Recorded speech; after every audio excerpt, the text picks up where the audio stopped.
Benvenuti su Culture and Education.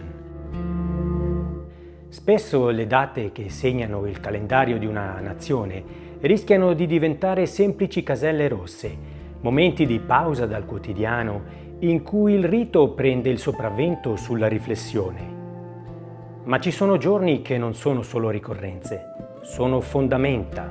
Oggi esploreremo il significato profondo del 25 aprile, non solo come evento storico, ma come pilastro della nostra identità culturale e civile. Perché ricordare la liberazione significa prima di tutto interrogarci su chi vogliamo essere domani.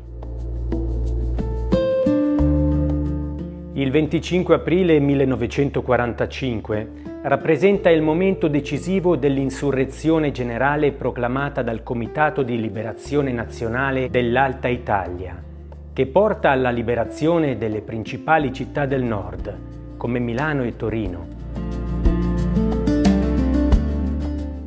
È il punto di svolta in cui il nostro paese, grazie all'azione congiunta della Resistenza e degli eserciti alleati, inizia a riconquistare la propria libertà e a porre le basi della futura democrazia. Il 25 apre l'orizzonte della democrazia e segna un momento fondamentale di ricostruzione dell'unità nazionale nel nome della libertà. Non fu un processo semplice né automatico. La libertà non arrivò come un dono, ma fu il risultato di scelte, sacrifici e responsabilità condivise. La Resistenza rappresentò per molti anni non solo una lotta militare, ma anche un riscatto morale e civile dopo gli anni della dittatura. Ma cosa resta di quel sacrificio oggi? Lo storico Pietro Scoppola parlava di una vera e propria cultura della liberazione. Non si tratta solo di un evento concluso, ma di un processo continuo, un orizzonte etico che richiede vigilanza costante.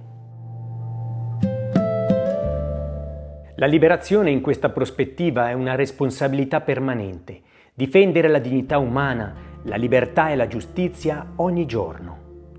Fare memoria, come ci insegna Elie Wiesel, è un atto generativo. Non significa restare prigionieri del passato, ma trasformare il ricordo in consapevolezza condivisa. In tempi incerti come i nostri, la memoria diventa una necessità vitale. Non possiamo permettere che ciò che è stato venga banalizzato o dimenticato, perché è proprio nella memoria che si costruisce la coscienza civile.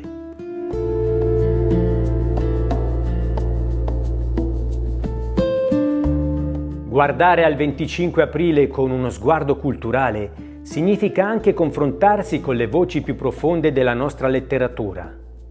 Cesare Pavese, nella Casa in collina, scrive: «Ogni caduto somiglia a chi resta e gliene chiede ragione». È una frase che ci mette davanti a una responsabilità enorme.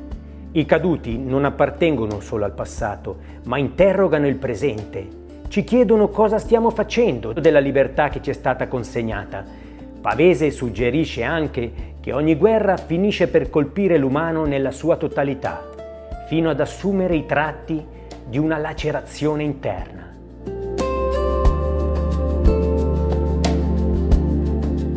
Per questo ricordare non è un gesto retorico, ma un atto morale. La libertà non è mai garantita per sempre. Va difesa ogni giorno dagli attacchi dell'odio, dell'intolleranza e di ogni forma di autoritarismo. Riflettere sul 25 aprile oggi significa anche confrontarsi con l'avvertimento sulla banalità del male. Il male non si presenta sempre in forme evidenti e violente. Spesso nasce dall'assenza di pensiero critico, dall'abitudine e dall'indifferenza. Il 25 aprile ci ricorda che la libertà richiede consapevolezza, richiede cittadini capaci di pensare, di scegliere, di non delegare completamente la propria coscienza. In un'epoca in cui riemergono tensioni, conflitti e forme di intolleranza, questo messaggio è più attuale che mai.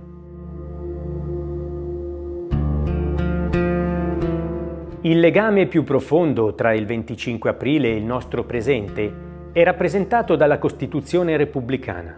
Essa nasce dall'esperienza della Resistenza e ne traduce i valori in istituzioni democratiche. I principi di uguaglianza, libertà e giustizia sociale non sono concetti astratti, ma il risultato concreto di una stagione storica segnata da sacrifici e speranze. Entrata in vigore nel 1948, la Costituzione è il fondamento della nostra convivenza civile, il punto di riferimento che orienta il nostro vivere comune. Ricordare il 25 aprile significa anche riconoscere il valore di questo patto e la responsabilità di mantenerlo vivo.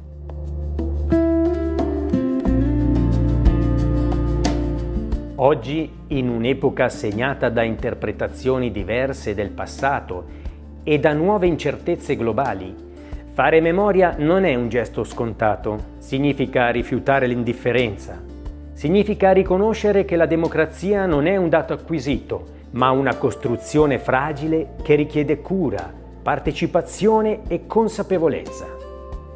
In questo senso, il 25 aprile non è solo una data storica, ma una bussola per orientarci nel presente.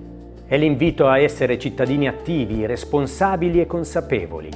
Se la cultura è ciò che ci permette di comprendere il mondo, allora la memoria della liberazione è uno degli strumenti fondamentali per interpretare il nostro presente. Grazie per aver seguito questo approfondimento su Culture and Education. Se questo video vi ha aiutato a riflettere, lasciate un commento e condividetelo.